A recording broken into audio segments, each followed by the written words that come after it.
Welcome back to Gizmo News.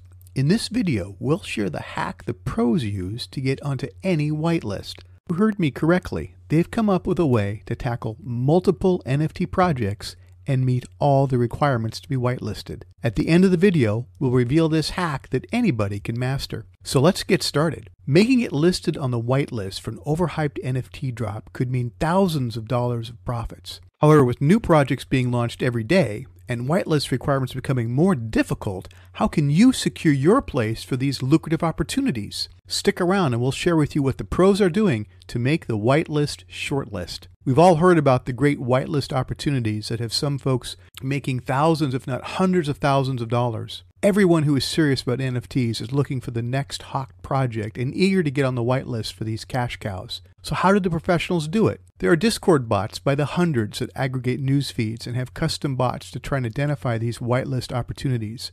One of our favorites is Spreadsheets Insights. The free version is super helpful, and for a small monthly fee of around $20 USD gives you even more insight. But what if you don't have the time to sift through all the hype? If you have some cash to invest, you can try another approach. Here's what some NFT flippers are doing. I'll get to this in just a minute, but first, here's a little background on whitelists and why positions on them are so highly sought after. In essence, they are whitelists of blockchain addresses that have been provided the first access to an NFT mint, often with discounted rates. The idea was originally conceived as a way to reward community members who joined early and prevent gas wars. Over time, with the increase in new participants into the NFT space, this has created some intense competition for these sought-after slots.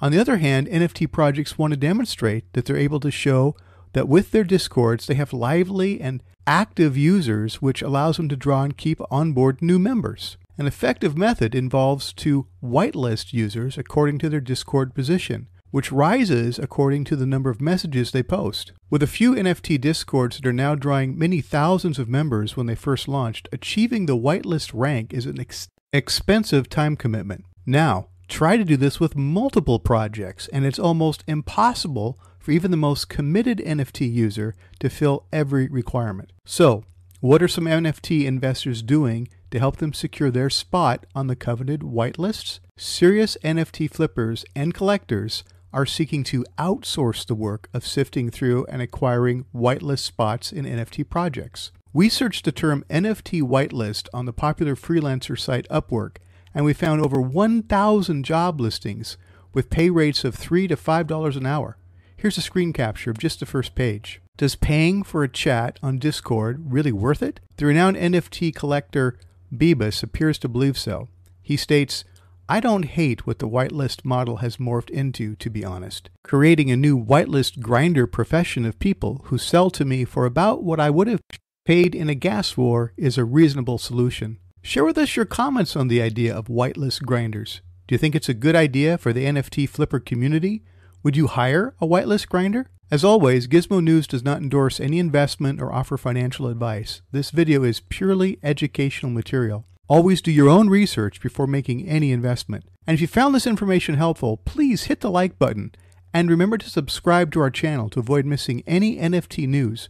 We really appreciate your support.